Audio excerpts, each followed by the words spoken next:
ಧರ್ಮಸ್ಥಳ ಕೇಸ್ನಲ್ಲಿ ಸಿಕ್ತು ರೋಚಕ ಟ್ವಿಸ್ಟ್.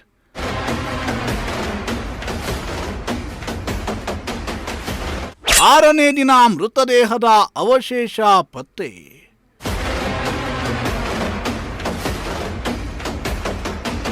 ಮುಸುಕುದಾರಿ ಬಿಚ್ಚಿಟ್ಟನ ಮೃತ ವ್ಯಕ್ತಿಯ ಗುರುತು.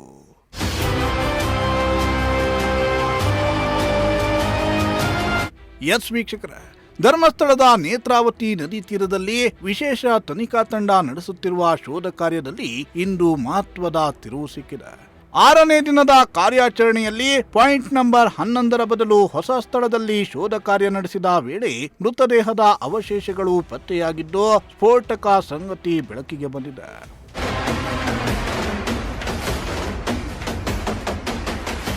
ಧರ್ಮಸ್ಥಳ ಗ್ರಾಮದಲ್ಲಿ ನಡೆದಿದೆ ಎನ್ನಲಾದ ನಿಗೂಢ ಸಾವುಗಳ ಪ್ರಕರಣಕ್ಕೆ ಸಂಬಂಧಿಸಿದಂತೆ ಇಂದು ಕೂಡ ಸಮಾಧಿ ಅಗೆಯುವ ಪ್ರಕ್ರಿಯೆ ಮುಂದುವರೆದಿದೆ.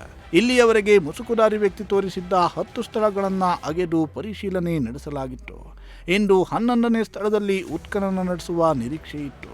ಆದರೆ ಎಸ್ಐಟಿ ತಂಡ ಆ ಸ್ಥಳವನ್ನ ಅಗೆಯುವ ಬದಲು ಮುಸುಕುದಾರಿ ವ್ಯಕ್ತಿಯೊಂದಿಗೆ ನೇತ್ರಾವತಿ ಸ್ನಾನಘಟ್ಟದ ಸಮೀಪವಿರುವ ಹೆದ್ದಾರಿ ಬದಿಯ ಕಾಡಿಗೆ ತೆರಳಿದೆ.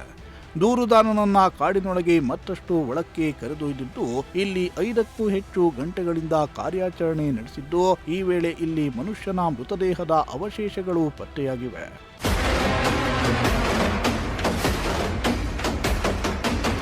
ಬೆಳಗ್ಗೆ 11 ಗಂಟೆ ಸುಮಾರಿಗೆ ಕಾಡಿನೊಳಗೆ ಪ್ರವೇಶಿಸಿದ್ದ ಎಸ್ಐಟಿ ತಂಡ ನಿರಂತರವಾಗಿ ಉತ್ಖನನವನ್ನ ನಡೆಸಿದೆ. 4 ಶಸ್ತ್ರಸಜ್ಜಿತ ಪೊಲೀಸರು ಕೂಡ ಇವರ ಜೊತೆಗೆ ತೆರಳಿದ್ರು. ಇಲ್ಲಿಗೆ 2 ಚೀಲ ಉಪ್ಪನ್ನ ಕೂಡ ಕೊಂಡೊಯ್ಯಲಾಗಿತ್ತು. ಎಸ್ಐಟಿಯ ಈ ನಡೆ ಕೂಡ ಭಾರಿ ಕುತೂಹಲಕ್ಕೆ ಕಾರಣವಾಗಿದೆ.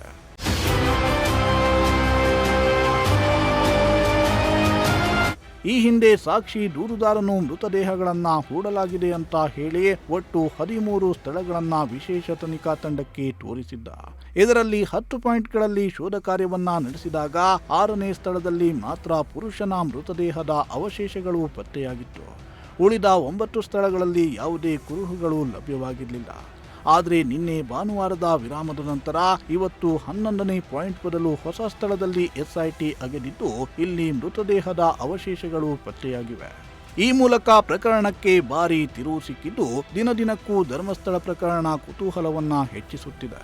ಆದರೆ ಇವತ್ತು ಸಿಕ್ಕಿರೋ ಅಸ್ಥಿಗಳು ಪುರುಷನದ್ದೋ ಅಥವಾ ಮಹಿಳೆಯದ್ದೋ ಅನ್ನೋ ವಿಚಾರ ಮಾತ್ರ FSL ವರದಿ ಬಂದ ಬಳಿಕವಷ್ಟೇ ಗೊತ್ತಾಗಬೇಕಿದೆ. Bureau report, Prajashakti TV.